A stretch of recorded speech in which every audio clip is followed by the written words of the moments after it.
కేంద్రము వడ్లు కొంటలేదని చెప్పి ఢిల్లీ మీద యుద్ధం చేస్తాను పోయింది. పట్టుమంది 2 గంటలు చేయలేదు ధర్నా, అయిపోయింది. సీఎం స్పీచ్ అయిపోయింది, ధర్నా కూడా అయిపోయింది. ఢిల్లీలో 2 గంటలు కూడా చేయలేదు ధర్నా.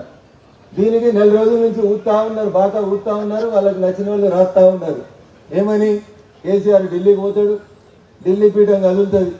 ఢిల్లీ కదలలేదు, ఢిల్లీ పీఠం కదలలేదు. కరెక్ట్ గంట మాట్లాడడం కూడా చేత కాలేదు. నేను స్టేజ్ మీద కూర్చొని చాలాసేపు సెల్ ఫోన్ చెవు దగ్గర పెట్టుకున్న. చాలా మంది అనుకుని ఉంటారు రఘునందన్ ఏంది ఫోన్ వింటున్నాడని. ఆడ ఏం మాట్లాడుతున్నారో ఇందామని విన్నాను. ఆయన కంటే ముందు ఇంకొక ఆయన తెచ్చి పచ్చకండు వేసి కూర్చోబెట్టారు, రాకేష్ టికాయత్ అని. 10 మంది జమ అయితే ఆ ధర్నాల ముందుకు పోయి మాట్లాడి ఆయననే లీడర్ అని చెప్తున్న ఆయన రాకేష్ టికాయత్. కనీసం గ్రామ పంచాయతీ వార్డు మెంబర్ కూడా గెలవలేనుడు ఈ దేశంలో రాకేష్ టికాయత్. ఆయన రైతు సంఘం నాయకుడు అంట. ఈనాటి కేసీఆర్ దీక్షకి ముఖ్య అతిథి ఎవరంటే రాకేష్ టికాయత్. ఆయన మాట్లాడింది 15 నిమిషాలు ఈయన. నేను ఇప్పటిదాకా ఏం మాట్లాడతాడు రాకేష్ టికాయత్ అంటే, ఈ దేశంలో ఉన్న ప్రతిపక్షాలన్నీ సుడిగుండాల్లో ఉన్న సముద్రంలో నావలో పయనం చేస్తున్నాయి. ఈ నావ ఒడ్డుకు చేరాలంటే చాలా కష్టమైనటువంటి పని. ఈ నావ ఒడ్డుకు చేరినాక ఎవరు కెప్టెన్ అనేది నిర్ణయించుకుందాం, ముందైతే పడవను ఒడ్డుకు తీసుకురండి అని రాకేష్ టికాయత్ ఆ సభ లోపల చెప్పిపోయింది.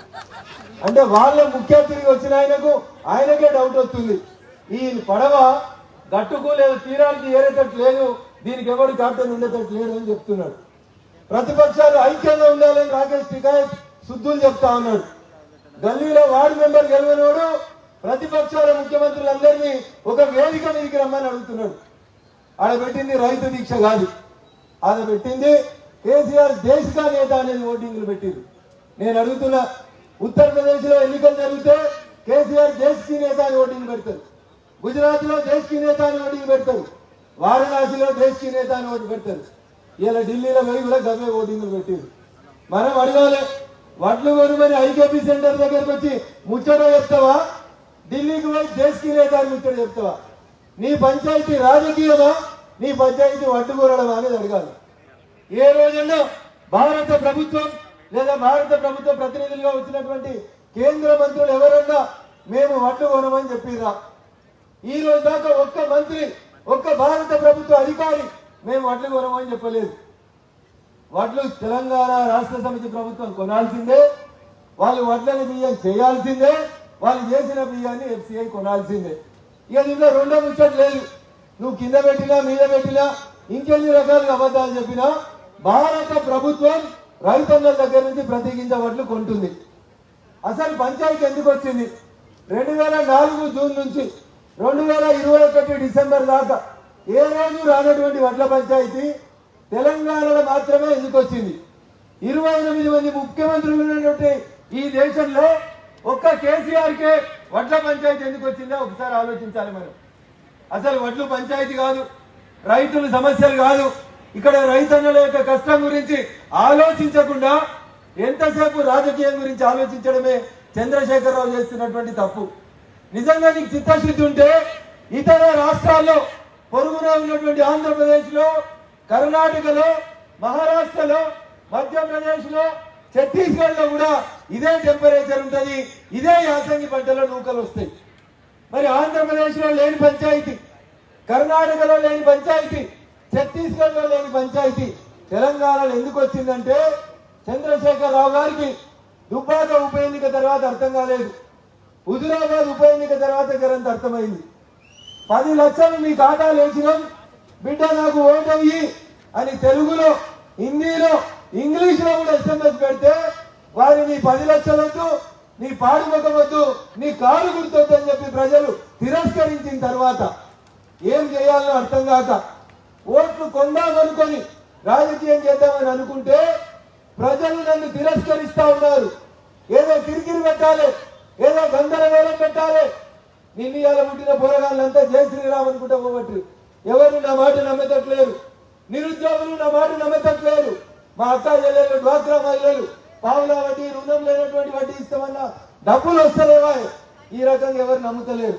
ఇక నమ్మేది ఎవరు, నమ్మించే ప్రయత్నం ఎవరిని చేద్దామంటే అమాయకంగా దొరికింది రైతులు అనుకొని కేసీఆర్ అనుకున్నారు. కానీ కేసీఆర్కి అర్థం కావాలి, ఎత్తేసిన వ్యవసాయం, రైతేసిన రాజ్యం బాగుపడలేదు. అందుకనే కేసీఆర్ గారు మీరు ఎన్ని కుట్రలు చేసినా మీ అల్లుడు హరీష్ రావు దుబ్బాకల మొదలు పెట్టిండు. ఏమని బీజేపీ గెలిస్తే కరెంటు బాయిల కాడ మీటర్లు వస్తాయన్నాడు. వచ్చినాయి దుబ్బాకల గెలిచినాక రాలేదు. జిహెచ్ఎంసీలో గెలిచినప్పుడు కూడా అదే ప్రచారం చేసిండు. ఆఖరికి హుజురాబాద్ లో కూడా గదే చేసిండు. ఇంకో పని కూడా చేసిండు. సిలిండర్ పెట్టుకొని ఊరూరుకు తిరిగి సిలిండర్ కి దండం పెట్టి ఓటేయమని అడిగిండు. సిలిండర్ కి దండం పెట్టినా బాయిల కాడ మోటార్లకు మీటర్లు వస్తాయని చెప్పినా టిఆర్ఎస్ పార్టీ చేసిన అబద్ధపు ప్రచారాలని ఏ రైతు ఫ్యామిలీ కూడా నమ్మలేదు. కాబట్టి హుజురాబాద్ ఉప ఎన్నిక ఫలితం భారతీయ జనతా పార్టీకి అనుకూలంగా వచ్చింది. దుబ్బాకలో పోతే ఏదో నేను సరిగా పట్టించుకోలేదు, ఏదో కారణాలలో రఘునందన్ గెలిచిండు, చూద్దాం హుజురాబాద్ లో తెలుసుకుందాం అనుకున్నాడు. హుజురాబాద్ ఉప ఎన్నిక తర్వాత కేసీఆర్ గారికి వాస్తవం అర్థమైంది.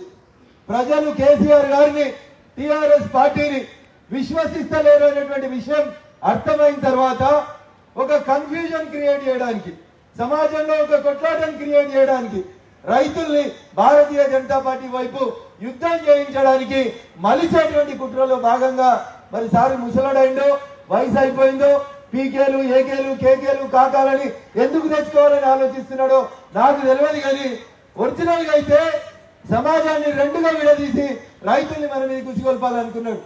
కానీ ఆయనకు తెలవాల్సింది ఏంటంటే తెలంగాణ సమాజం బాగా చైతన్యవంతమైనటువంటి సమాజం. అటు నిరుద్యోగులు, ఇటు యువకులు, అటు మహిళలు, ఇటు రైతులు అందరూ కూడా కేసీఆర్ గారి పాలనను వ్యతిరేకిస్తున్నారు. ఎప్పుడు ఎన్నికలు వస్తాయి, ఎప్పుడు ఈయనను జల్దీ దించి ఇంటికి పంపిద్దామని ప్రజలందరూ ఆలోచిస్తా ఉన్నారు. కాబట్టి ప్రజల అటెన్షన్ డైవర్షన్ చేసేందుకు ఓ కుట్రపూరితమైనటువంటి ప్రచారం. నేను అడుగుతున్న కేసీఆర్ గారిని, మీ దగ్గర లెక్కలు ఉన్నాయా?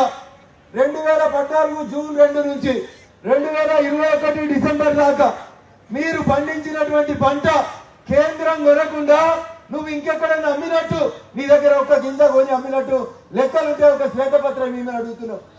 లేదా ఇప్పుడు యాసంగిలో 8 ఎకరాల పంటేసిండు రైతు, ఎంత నువ్వు కేంద్రానికి ఇద్దామనుకుంటున్నావు? ఎంత నువ్వు ప్రజా పంపిణీ వ్యవస్థ ద్వారా పేద ప్రజలకు పంపిణీ చేయాలనుకుంటున్నావు? మిగిలిన బియ్యం ఎంతుంది? రేపు పొద్దుగాలు వచ్చి నువ్వు కానీ నీ వ్యవసాయ శాఖ మంత్రి కానీ శ్వేతపత్రం ఇస్తారని చెప్పి నేను ఈ సందర్భంగా అడుగుతున్నా.